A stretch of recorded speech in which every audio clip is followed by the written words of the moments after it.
Six semester physics elective paper computational ഫിസിക്സിൻ്റെ ഒരു ഇൻട്രൊഡക്ഷനാണ് ഈ ക്ലാസ്സിൽ ഉദ്ദേശിക്കുന്നത്. നിങ്ങളുടെ elective paper computational physics python ആണ് അതിൻ്റെ പ്രോഗ്രാമിംഗ് ലാംഗ്വേജ് വരുന്നത്. അപ്പോൾ അതിൽ ആദ്യത്തെ യൂണിറ്റ് ഡിസ്കസ് ചെയ്യുന്നത് പൈത്തണിൻ്റെ കൺസെപ്റ്റുകൾ ഇൻട്രൊഡക്ഷനും കാര്യങ്ങളുമാണ് ഫസ്റ്റ് യൂണിറ്റിൽ വരുന്നത്.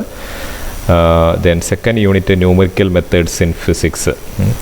നമ്മൾ ഫിസിക്സിൽ നമുക്ക് ഉപയോഗിക്കാവുന്ന ഡിഫറൻഷ്യൽ ഇക്വേഷൻ സോൾവ് ചെയ്യാനായിട്ട്, ഇൻ്റഗ്രേറ്റ് ചെയ്യാനായിട്ട്, ന്യൂമറിക്കൽ ഇൻ്റഗ്രേറ്റ് ചെയ്യാനായിട്ട്, കർവ് ഫിറ്റ് ചെയ്യാനായിട്ട്, രംഗക്കുട്ട മെത്തേഡുകൾ, അങ്ങനെ കുറച്ച് ന്യൂമറിക്കൽ മെത്തേഡുകളാണ് യൂണിറ്റ് 2-ൽ. അതിൽ എല്ലാ പ്രോഗ്രാമുകളും നമ്മൾ പൈത്തണിലാണ് ഡിസ്കസ് ചെയ്യുന്നത്. ഇതിൽ പല കാര്യങ്ങളും പല മെത്തേഡുകളും നിങ്ങളുടെ പ്രാക്ടിക്കലും കൂടെ ഇൻക്ലൂഡഡ് ആണ്. ദെൻ യൂണിറ്റ് 3-ൽ വരുന്നത് introduction to computational approaches in physics.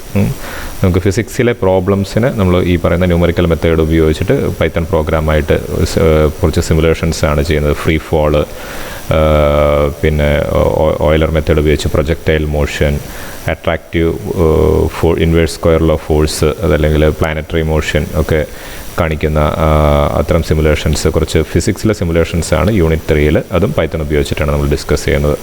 ഇതിൻ്റെ റെഫറൻസ് എന്ന് പറഞ്ഞാൽ for Python any book can be used as reference. പ്രത്യേകിച്ച് ഒരു റെഫറൻസ് ടെക്സ്റ്റ് പറയുന്നില്ല. Moreover a number of open source articles are available in freely in internet. അപ്പോൾ അത്രയും popular ആയിട്ടുള്ളൊരു language ചെയ്തുകൊണ്ട് അതിൻ്റെ കുറേ ആർട്ടിക്കിൾസ് അവൈലബിൾ ആണ്. അതും കൂടെ റെഫർ ചെയ്യാനായിട്ടാണ് പറയുന്നത്. പിന്നെ GNU ലിനക്സ് ആണ് ഇതിൽ റെക്കമെൻഡ് ചെയ്യുന്നത്. GNU ലിനക്സിൽ പൈത്തൺ ഉപയോഗിക്കാനാണ് റെക്കമെൻഡ് ചെയ്യുന്നത്. എനിവേ നിങ്ങൾക്ക് കൺവീനിയൻ്റ് ആയിട്ടുള്ള OS-ൽ നിങ്ങൾക്ക് ലിനക്സ് പൈത്തൺ ഉപയോഗിക്കാം. കുറച്ച് റെഫറൻസുകൾ, പൈത്തൻ്റെ കുറച്ച് റെഫറൻസുകൾ ഇതിൽ ലിസ്റ്റ് ചെയ്തിട്ടുണ്ട്. ന്യൂമറിക്കൽ മെത്തേഡ്സിൻ്റെ കുറച്ച് ബുക്കുകളും ലിസ്റ്റ് ചെയ്തിട്ടുണ്ട്. അത് നിങ്ങൾക്ക് റെഫർ ചെയ്യാവുന്നതാണ്.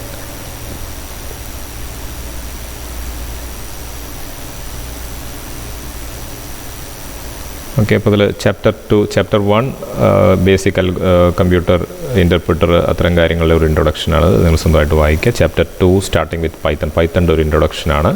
പൈത്തൺ 1980s ഗൈഡോ വാൻ റോസും ആണ് അങ്ങനെ ഒരു ഐഡിയ പ്രപ്പോസ് ചെയ്തത്. അതിൻ്റെ കുറച്ച് ഹിസ്റ്ററി കാര്യങ്ങളൊക്കെ ഇതിലുണ്ട്, അതൊന്ന് വായിച്ചു നോക്കാം. എന്താണ് പൈത്തണിൻ്റെ അഡ്വാൻറ്റേജ് എന്നുള്ളതാണ് പിന്നെ ഡിസ്കസ് ചെയ്യുന്നത്. പൈത്തണിൻ്റെ അഡ്വാൻറ്റേജ് കുറച്ച് പോയിൻറ്റ്സ് ഇതാണ്. It's A general purpose high level programming language. ഇപ്പോൾ പല പർപ്പസുകൾക്ക് നമ്മൾ ഉപയോഗിക്കുന്ന ഫിസിക്സിലെ പ്രോബ്ലംസ് ചെയ്യാനായിട്ടാണ്. അതുപോലെ പല പർപ്പസുകൾക്ക് ഉപയോഗിക്കാവുന്ന ഒരു ലാംഗ്വേജാണ്. സെക്കൻഡ് ഇമ്പോർട്ടൻ്റ് ആയിട്ടുള്ളൊരു കാര്യമാണ് ഓപ്പൺ സോഴ്സ് സോഫ്റ്റ്വെയർ എന്നുള്ള കാറ്റഗറിയിൽ വരുന്നതാണ്. ഓപ്പൺ സോഴ്സ് എന്ന് പറഞ്ഞാൽ അത് നമുക്ക് ഫ്രീ ആയിട്ട് നമുക്ക് ഉപയോഗിക്കാം. അതിൻ്റെ സോഴ്സ് കോഡ് അവൈലബിൾ ആണ്. നമുക്ക് മോഡിഫൈ ചെയ്യാം. നമ്മുടെ കൺവീനിയൻസിന്, നമ്മുടെ ആവശ്യങ്ങൾക്കും അനുസരിച്ചിട്ട് മോഡിഫൈ ചെയ്യാവുന്ന ഒരു ഓപ്പൺ സോഴ്സ് സോഫ്റ്റ്വെയർ എന്ന് പറയുന്ന ഇതിൽ വരുന്ന ലാംഗ്വേജാണ് Python. Then clear syntax, powerful വിത്ത് ക്ലിയർ സിൻടാക്സ്. ഇതിലെ സിൻടാക്സുകളൊക്കെ നമ്മളിനി കാണും. വളരെ ക്ലിയർ ആയിട്ടുള്ള എന്താണ് ഉദ്ദേശിക്കുന്നത് എന്നുള്ള, ആ സിൻടാക്സ് എന്താണെന്ന് ഉദ്ദേശിക്കുന്നതിന് അത്ര ക്ലിയർ ആയിട്ട് വരുന്ന സിൻടാക്സുകളാണ് വരുന്നത്. Then standard library, large and comprehensive library. അപ്പോൾ വേൾഡ് വൈഡ് ആയിട്ട് സയൻറ്റിഫിക് കമ്മ്യൂണിറ്റി ഇപ്പോൾ ഉപയോഗിച്ച് വരുന്ന വളരെ പോപ്പുലർ ആയിട്ടുള്ള ലാംഗ്വേജാണ്. അതുകൊണ്ട് തന്നെ വളരെ യൂസ്ഫുൾ ആയിട്ടുള്ള ലാർജ് കളക്ഷൻ ഓഫ് ലൈബ്രറികൾ, പല ആവശ്യങ്ങൾക്കുള്ള ലൈബ്രറികൾ. ഇപ്പോൾ നമുക്ക് ഡാറ്റ അനലൈസ് ചെയ്യണമെങ്കിൽ അതിന് വേണ്ടത്, അല്ലെങ്കിൽ ആസ്ട്രോണമിയുടെ ടൂൾസുമായിട്ട് ബന്ധപ്പെട്ടാണെങ്കിൽ അതിന് വരുന്നത്, അങ്ങനെ ഒരുപാട് ലൈബ്രറികൾ അവൈലബിൾ ആണ്. Then indentation for block of ഡിലിമിറ്റേഴ്സ്.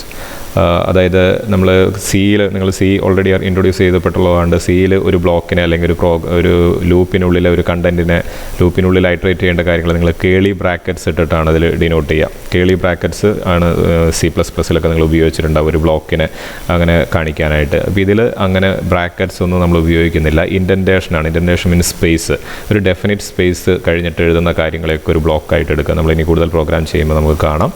അപ്പോൾ കുറച്ചും കൂടി വളരെ നീറ്റായിട്ട് കൺവീനിയൻ്റ് ആയിട്ട് നമുക്ക് ഓർഗനൈസ് ചെയ്യാൻ പറ്റുന്നതായിട്ട് നമുക്ക് കാണാം. ദെൻ 7th വളരെ ഇമ്പോർട്ടൻ്റ് ആയിട്ടുള്ളൊരു പോയിൻ്റാണ് type system is dynamic type സിസ്റ്റമാണ് പൈത്തണിലുള്ളത്. എന്ന് പറഞ്ഞാൽ നിങ്ങൾ സിയിലൊക്കെ ഇൻറ്റ്, ഫ്ലോട്ട്, ഇൻറ്റീജർ ആണോ ഫ്ലോട്ട് ആണോ എന്നുള്ളത് വേരിയബിൾസ് ആദ്യമേ തന്നെ ഡിക്ലെയർ ചെയ്യേണ്ടി വരും. പൈത്തണിലതിൻ്റെ ആവശ്യമില്ല. നമ്മളിപ്പോൾ 1.5 എന്നാണ് ഒരു വേരിയബിളിലേക്ക് കൊടുക്കുന്നതെങ്കിൽ 1.5 എന്നുള്ളത് ആ വേരിയബിൾ ഫ്ലോട്ടായിട്ട് എടുക്കും. അല്ലെങ്കിൽ 1 എന്നാണ് നമ്മൾ എക്സ് എന്നുള്ള വേരിയബിളിലേക്ക് അസൈൻ ചെയ്യണമെങ്കിൽ എക്സിനെ ഇൻറ്റീജർ ആയിട്ട് എടുക്കും. അവിടെ നമുക്ക് അതിനെക്കുറിച്ച് ബോധർ ചെയ്യേണ്ട, ടൈപ്പ് സിസ്റ്റത്തെക്കുറിച്ച് ബോധർ ചെയ്യേണ്ട കാര്യമില്ല. വേരിയബിൾ ഡിഫൈൻ ചെയ്യേണ്ട, അങ്ങനെ പ്രീ ഡിഫൈൻഡ് ആയിട്ട് വയ്ക്കേണ്ട കാര്യമില്ല. നമ്മൾ എന്താണോ അസൈൻ ചെയ്യുന്നത് ആ ടൈപ്പ് സിസ്റ്റം ആയിരിക്കും അതിൽ വരിക. അപ്പോൾ അതാണ് പൈത്തണിൻ്റെ ഒരു ഇമ്പോർട്ടൻ്റ് ആയിട്ടുള്ളൊരു advantage. Then integration with other popular languages, മറ്റ് പോപ്പുലറായിട്ടുള്ള കമ്പ്യൂട്ടർ ലാംഗ്വേജുകളായിട്ട് ഇൻ്റഗ്രേറ്റ് ചെയ്തും വേണമെങ്കിൽ നമുക്ക് ഈ കാര്യം ഉപയോഗിക്കാവുന്നുള്ളൊരു അഡ്വാൻറ്റേജും കൂടിയുണ്ട്. അപ്പോൾ ഇത്രയാണ് പൈത്തണിൻ്റെ അഡ്വാൻറ്റേജുകൾ, കുറച്ച് ഇമ്പോർട്ടൻ്റ് ആയിട്ടുള്ള അഡ്വാൻറ്റേജുകൾ ലിസ്റ്റ് ചെയ്തിരിക്കുന്നത്. നെക്സ്റ്റ് ഇനി നമുക്ക് പൈത്തൺ എങ്ങനെ യൂസ് ചെയ്യാമെന്ന് നോക്കാം. രണ്ട് രീതിയിലാണ് പൈത്തൺ നമുക്ക് ഉപയോഗിക്കാൻ പറ്റുന്നത്, interactive mode and file mode. അപ്പോൾ അതിലേക്ക് പോകുന്നതിന് മുമ്പ് പൈത്തണിൻ്റെ ഇൻ്റർപ്രെറ്റർ നമുക്ക് കാണുന്നത്, അതിൻ്റെ കമാൻഡ് പ്രോംപ്റ്റ് കാണുന്നത് ഈ ഒരു സിമ്പിളാണ്. 3 സിമ്പിൾ ഒരുമിച്ച് വരുന്ന ആ ഒരു സിമ്പിളാണ് പൈത്തണിൻ്റെ കമാൻഡ് പ്രോംപ്റ്റ് എന്ന് പറയുന്നത്. ഇപ്പോൾ ഇതൊരു വിൻഡോസ് സിസ്റ്റമാണ്. വിൻഡോസ് സിസ്റ്റത്തിൽ ഇൻസ്റ്റാൾ ചെയ്തിരിക്കുന്ന പൈത്തണിൻ്റെ ഗ്രാഫിക്കൽ യൂസർ ഇൻ്റർഫേസ് ഞാൻ എടുക്കാം.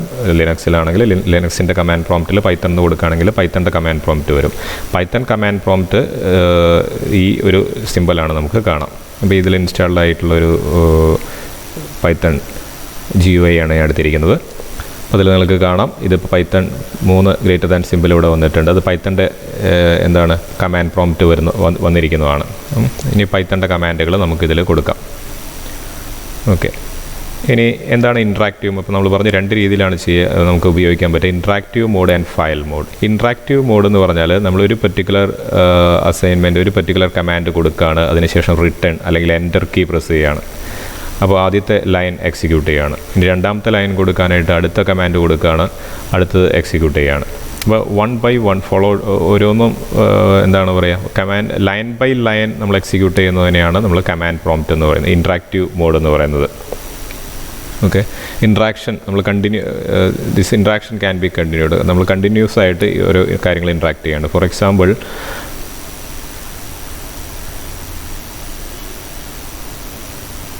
ഇപ്പോൾ പൈത്തണിൻ്റെ കമാൻഡ് പ്രോംപ്റ്റ് ആണ്. ഞാൻ x=1 eന്നുള്ളൊരു അസൈൻമെൻറ്റ് ചെയ്തു. എന്നിട്ട് ഞാൻ റിട്ടേൺ കീ അല്ലെങ്കിൽ എൻ്റർ കീ പ്രസ് ചെയ്യുകയാണ്. അപ്പോൾ ആ കാര്യം 1 എന്നുള്ള വാല്യൂ x എന്നുള്ള വേരിയബിളിലേക്ക് വന്നു. Then y=2. ഇനി അതും റിട്ടേൺ കൊടുക്കുകയാണെങ്കിൽ ആ കമാൻഡും എക്സിക്യൂട്ട് ചെയ്തു, 2 എന്നുള്ള വാല്യൂ വൈയിലേക്ക് വന്നു.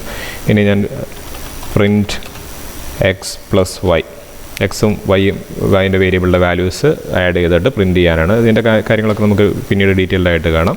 അപ്പോൾ x+y പ്രിൻറ്റ് ചെയ്യാൻ പറഞ്ഞപ്പോൾ അത് റിട്ടേൺ ചെയ്യാൻ എന്തെങ്കിലും ആൻസർ തരാനുണ്ടെങ്കിൽ ആ ആൻസർ തന്നിട്ട് വീണ്ടും ഈ പൈത്തൺ കമാൻഡ് പ്രോംപ്റ്റിലേക്ക് പോകുന്നത്. x=1 എന്ന് പറയുമ്പോൾ നമുക്കൊന്നും ആൻസർ തരാനില്ല, ഒരു അസൈൻമെൻറ്റ് ചെയ്യാനുള്ളൂ. 1 എന്നുള്ള വാല്യൂ 1 എക്സിലേക്ക് അസൈൻ ചെയ്ത് വെച്ചു, ഒന്നും നമുക്ക് റിട്ടേൺ ചെയ്യാനില്ല.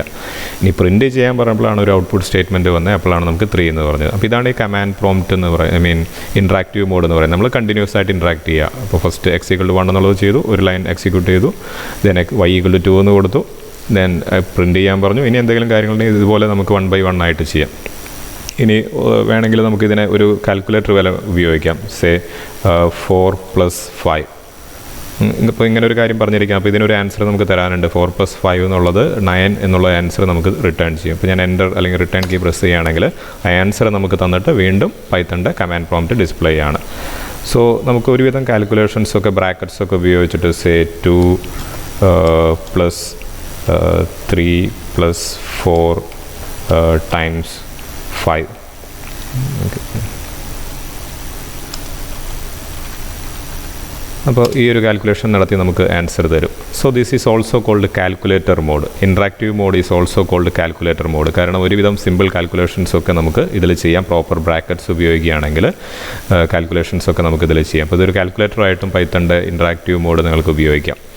അപ്പോൾ ഇതിൻ്റെ അഡ്വാൻറ്റേജ് എന്ന് വെച്ചിട്ടുണ്ടെങ്കിൽ വളരെ ചെറിയ ചെറിയ കമാൻഡുകൾ നമുക്ക് കൊടുത്തിട്ട് അപ്പം തന്നെ റിസൾട്ട് കാണാം എന്നുള്ളൊരു അഡ്വാൻറ്റേജാണ് ഇതിനുള്ളത്. എന്താണ് ഇതിൻ്റെ ഡിസഡ്വാൻറ്റേജ് നിങ്ങൾക്ക് ഇപ്പോൾ തന്നെ മനസ്സിലായി കാണും. നമ്മൾ വളരെ ലെങ്തി ആയിട്ടൊരു പ്രോഗ്രാം എഴുതാൻ പോവുകയാണെങ്കിൽ ഓരോ ലൈനും ഇതുപോലെ കൊടുക്കുക എന്ന് പറഞ്ഞാൽ ഓരോ ലൈനും ഇൻട്രാക്ട് ചെയ്യാമെന്ന് ഒരു 1000 ലൈൻസ് ഉള്ള ഒരു പ്രോഗ്രാം ആണെങ്കിൽ 1000 ടൈംസ് ഇത് എൻ്റർ ചെയ്ത് റിട്ടേൺ ചെയ്യുക. ഇനി അതിലെന്തെങ്കിലും കറക്ഷൻ വരികയാണെങ്കിൽ ഈ കാര്യങ്ങളൊക്കെ റിപ്പീറ്റ് ചെയ്യണം. ഇനി നമ്മൾ ചെയ്ത പ്രോഗ്രാമിൽ എന്തെങ്കിലും ഒരു ലൈൻ മാറ്റണമെങ്കിൽ ഒന്നാമത്തെ ലൈൻ തൊട്ട് മാറ്റി എഴുതണം. അപ്പോൾ അത് നമുക്ക് ലെങ്തി ആയിട്ടുള്ള പ്രോഗ്രാമുകൾ എഴുതുമ്പോൾ കൺവീനിയൻ്റ് അല്ല. അതുകൊണ്ട് നമ്മൾ ഈ കമാൻഡുകളെല്ലാം ഈ പൈത്തണിൻ്റെ ഈ കമാൻഡുകളെല്ലാം നമ്മളൊരു ഫയലിൽ 1 by 1 ആയിട്ട് എഴുതി വയ്ക്കും. നിങ്ങൾ സിയിലൊക്കെ ചെയ്തേക്കണ പോലെ ഒരു പൈത്തൺ ഫയൽ എഴുതുന്ന പോലെ നമ്മളൊരു ഫയലിൽ എഴുതും, അത് സേവ് ചെയ്തും അതെല്ലാം നമ്മൾ സേവ് ചെയ്തതിന് ശേഷം റൺ ചെയ്യും. ആ ഒരു മെത്തേഡ് ഓഫ് ഇതിനെയാണ് നമ്മൾ ഈ ഫയൽ മോഡ് എന്ന് പറയുന്നത്. സോ ഇൻട്രാക്റ്റീവ് മോഡ് എന്ന് പറഞ്ഞാൽ കമാൻഡ്സ് 1 followed by 1. അപ്പോൾ ആൻസർ ഉണ്ടെങ്കിൽ റിട്ടേൺ ചെയ്യും, അതല്ലെങ്കിൽ വീണ്ടും കമാൻഡ് പ്രോംപ്റ്റ് പറയും. അതല്ലെങ്കിൽ നമുക്കിതിനെ ഇൻട്രാക്റ്റീവ് മോഡിനെ കാൽക്കുലേറ്ററായിട്ട് നമുക്ക് ഉപയോഗിക്കാം, ചെറിയ കാൽക്കുലേഷൻസ് ഒക്കെ ചെയ്യാനായിട്ട് നമുക്ക് ഉപയോഗിക്കാം. രണ്ടാമത്തെ കാര്യമാണ് ഞാൻ നേരത്തെ പറഞ്ഞതുപോലെ ഫയൽ മോഡ്. ലെങ്തി ആയിട്ടുള്ള കാൽക്കുലേഷൻസ് വരുമ്പോൾ നമുക്ക് ഫയൽ മോഡിൽ ചെയ്യാം. അപ്പോൾ എങ്ങനെയാണ് ഇതിൽ ഫയൽ മോഡിൽ ചെയ്യേണ്ടതെന്ന് നോക്കാം. ഈ ഒരു ഗ്രാഫിക്കൽ ഇൻ്റർഫേസ് ആണെങ്കിൽ ഞാനൊരു ഫയൽ ഓപ്പൺ ചെയ്യാണ്, വിൻഡോസ് ന്യൂ. അതല്ലെങ്കിൽ ഏത് ടെക്സ്റ്റ് എഡിറ്ററിൽ നിങ്ങൾക്കിത് സിമ്പിൾ ടെക്സ്റ്റ് എഡിറ്ററിൽ ഇതിനെ ഒരു ഫയലായിട്ട് നമുക്ക് ഉപയോഗിക്കാം. അപ്പോൾ ഈ ഫയൽ ഓപ്പൺ ചെയ്ത് ഫയലിനെ സേവ് ചെയ്യാണ്. Save desktop. ഞാനൊരു test.py പൈത്തൻ്റെ എക്സ്റ്റൻഷനാണ് py, അതിനെക്കുറിച്ച് നമുക്കിപ്പോൾ പറയാം. ഞാൻ ആ ഫയൽ സേവ് ചെയ്തു. ഇനി ഈ ഒരു ഫയലിൽ ഞാൻ ചെയ്യുകയാണ് x=2, സെക്കൻഡ് ലൈനായിട്ട് y=3, then third line print x+y. നമ്മൾ നേരത്തെ ചെയ്ത അതേ കാര്യം തന്നെ ഈ 3 ലൈനുകളും ഒറ്റ ഫയലിലായിട്ട് ഞാൻ വെച്ചു. അതിനെ സേവ് ചെയ്യാണ്. സേവ്. ഇനി ഇതിനെ റൺ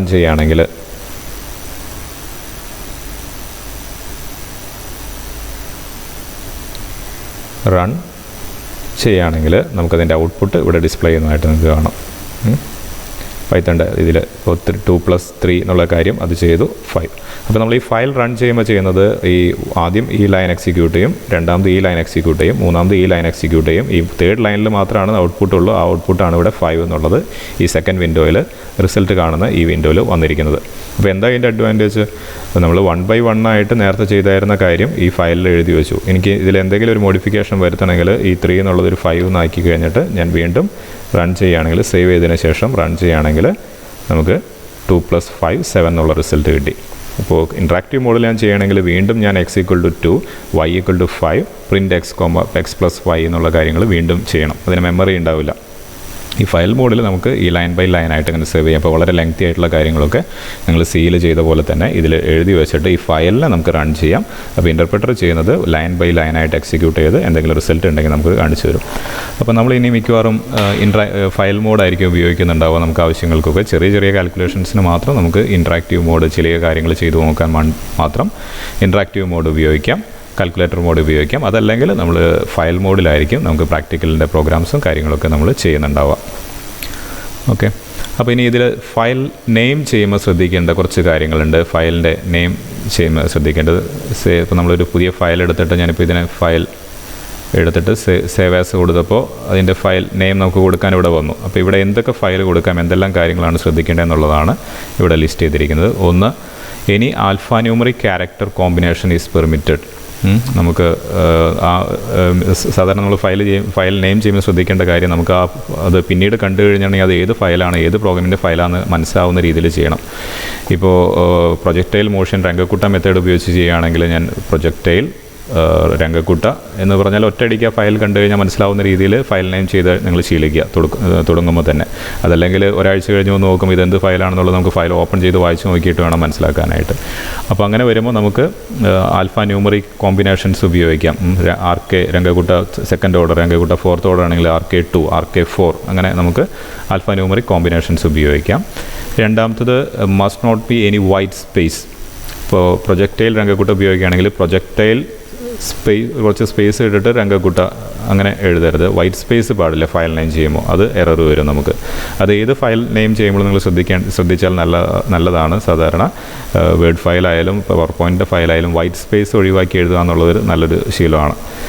ഫയൽ നെയിം test1 ആണെങ്കിൽ ടെസ്റ്റ് സ്പേസ് ഇല്ലാതെ 1 എഴുതാം. അതല്ല നിങ്ങൾക്ക് അതിനെ രണ്ടിനെ സെപ്പറേറ്റ് ചെയ്ത് കാണിക്കണമെങ്കിൽ ഉപയോഗിക്കാവുന്നത് അണ്ടർസ്കോർ ഉപയോഗിക്കാം. അപ്പോൾ test_1 എന്ന് ഉപയോഗിക്കാം. ടെസ്റ്റ് സ്പേസ് 1 ഉപയോഗിക്കരുത് ഫയൽ നെയിം ചെയ്യാനായിട്ട്. Then fourth one is important thing, extension. Python ഫയലുകളുടെ എക്സ്റ്റൻഷൻ .py എന്ന് കൊടുത്തിരിക്കണം. അതല്ലെങ്കിൽ അത് ഐഡൻറ്റിഫൈ ചെയ്യില്ല, നമുക്ക് റൺ ചെയ്യാനായിട്ട് ബുദ്ധിമുട്ടാവും. ഫോർ എക്സാമ്പിൾ ഞാനിതിനെ നേരത്തെ സേവ് ചെയ്തിട്ട് നിങ്ങൾ ശ്രദ്ധിച്ചിട്ടുണ്ടാവും, test.py എന്നാണ് കൊടുത്തത്. അതിൻ്റെ എക്സ്റ്റൻഷൻ കൂടെ കൊടുക്കണം. അപ്പോൾ ഒന്നുകൂടെ സേവ് ചെയ്യുകയാണെങ്കിൽ test1 എന്നാണ് ഞാൻ സേവ് ചെയ്യേണ്ടത്. ഒന്നുകിൽ എനിക്ക് test1.py എന്ന് കൊടുക്കാം, അതല്ലെങ്കിൽ test_1.py എന്നുള്ള പുതിയ ഫയലായിട്ട് ഞാനതിന് സേവ് ചെയ്യാം. അപ്പോൾ എക്സ്റ്റൻഷൻ മറക്കരുത്, .py എന്നുള്ളൊരു കാര്യം ശ്രദ്ധിക്കണം. അപ്പോൾ എത്രയാണ് ഫയൽ മോഡിൽ നമ്മൾ ചെയ്യേണ്ട കാര്യങ്ങൾ ശ്രദ്ധിക്കേണ്ടത് ഫയൽ സേവ് ചെയ്യുമ്പോഴും.